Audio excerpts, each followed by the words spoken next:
Romulus is the first Alien movie since Alien Covenant in 2017. A long time has passed since then. So much has happened in the world. This one, however, is directed by Fede Alvarez, who also co-wrote the movie with Rodo Sayagues, and this takes place between the first and second Alien movies. Here we follow a group of space colonizers who board a space station that's in orbit of their planet, and things seem to be a little off over there. Eventually, it turns out they have to fight for survival as there are aliens on board and chaos ensues. And that's about the gist of the movie. It's very similar to other Alien movies that you've seen before, and now you've got a whole new crew to root for, and hopefully they'll live to tell the tale. This is in fact one of my most anticipated movies of the year. I love the Alien movies. I think the first two are masterpieces and among the greatest movies of all time. And while I don't love all of them since, like Alien 3, Resurrection, Prometheus, Covenant, there are things that I enjoy in a bunch of those where I feel like there's ideas being played around with that are very interesting. Like Alien it being a horror movie and then Aliens being more of an action movie. You know, the idea of doing things like that makes for very fun viewing. And there's always fascinating questions that are asked in the process as to, you know, what else can be done when it comes to this franchise. With Romulus, you get a very different take with Alvarez, and having seen things that he's done before, like Don't Breathe, he brings some of those tendencies over to this movie, which work a lot in this case, because the thing about Alien movies is that you need them to be as suspenseful and tense as they can be, because you got to keep people at the edge of their seat.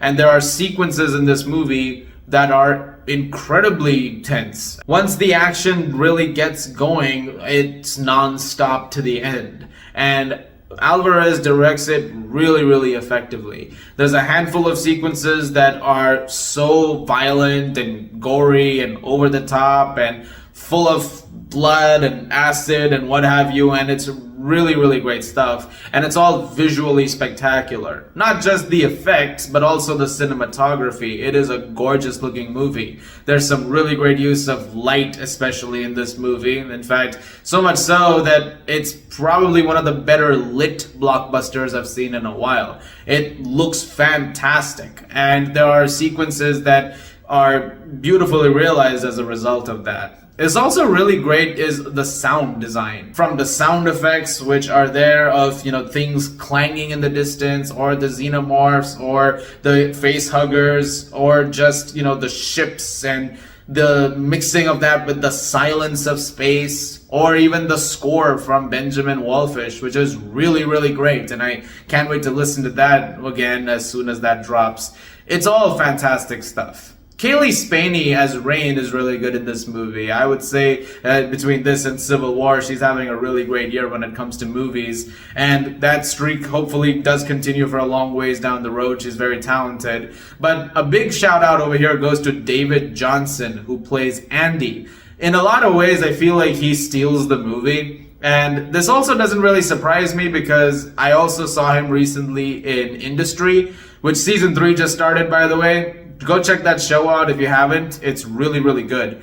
And over there he did a great job, and so I'm not surprised he did a great job here too. And the two of them work off of each other really well, and I thought they were a really great dynamic. Everybody in the movie was pretty solid, and the characters that you do get, the ones that you really get to spend some time with, they give you enough that you root for them in the situations when the going gets tough.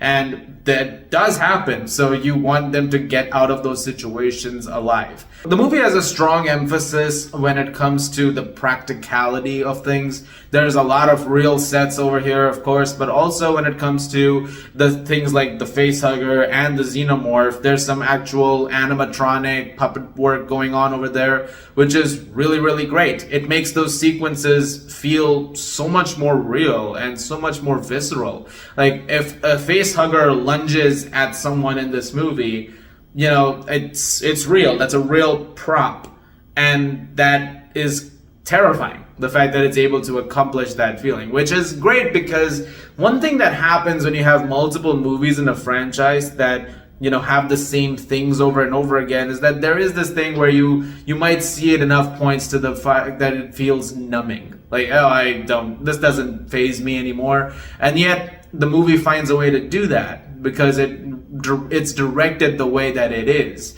You know, like I said, using a lot of tricks from Don't Breathe in terms of, you know, crafting a sequence where you might not need that much sound and just trying to maneuver through something.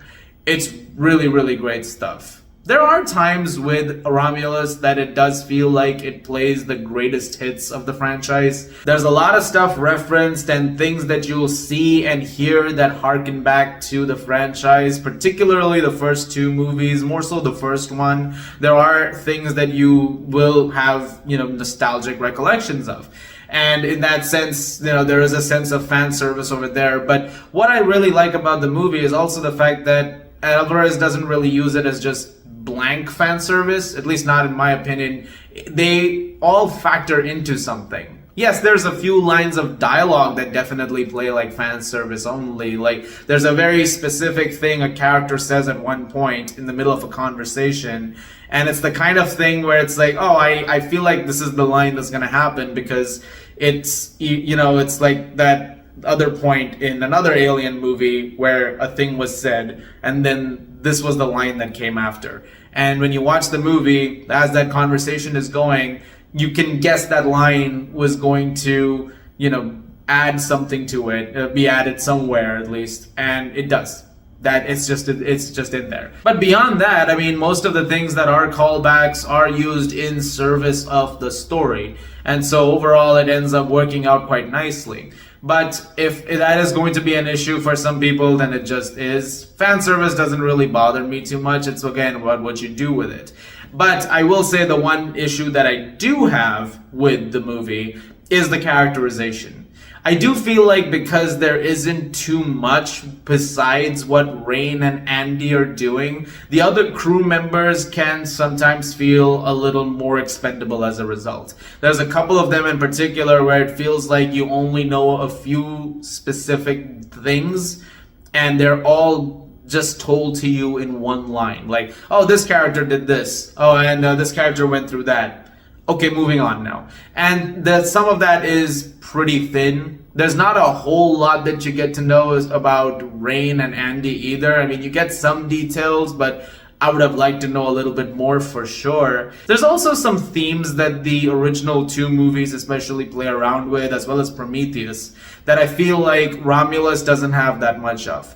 It's not as thematically rich as those movies are. I feel like those play around with some ideas and analyze them a little more intensely than this movie does. After a while, Romulus very much becomes an experience where it's very claustrophobic and you're trying to get out of there alive, which is fine. But if you're looking for something a little more deeper with this Alien movie, which can happen, then you might not find that. That being said, for all the issues that it has, at one point of time it makes a decision, which I really respected. I actually really liked what they did with this. It's a decision that is made much later in the movie, and it's kind of bonkers. I'm just so curious to hear what the responses to that are going to be, because I feel like some people are really gonna like that, and some people are really not gonna like that.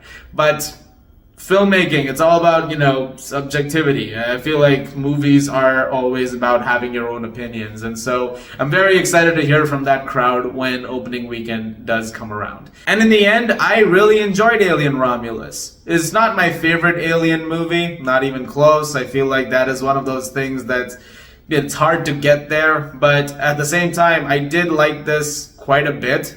I would say this is maybe my third favorite movie, even though I do think that Prometheus and, you know, Covenant have a thematically a bit stronger of an edge over it. But I think as an experience goes, I would say this is better. And so I think overall it does work pretty successfully, and I do recommend checking it out. I'm gonna give Alien Romulus an 8 out of 10. Guys, thank you very much for watching. Look forward to more videos very, very soon. As always, if you like this, please do subscribe. Thank you very much, and hope you guys enjoy Alien Romulus. I'll see you guys at the movies.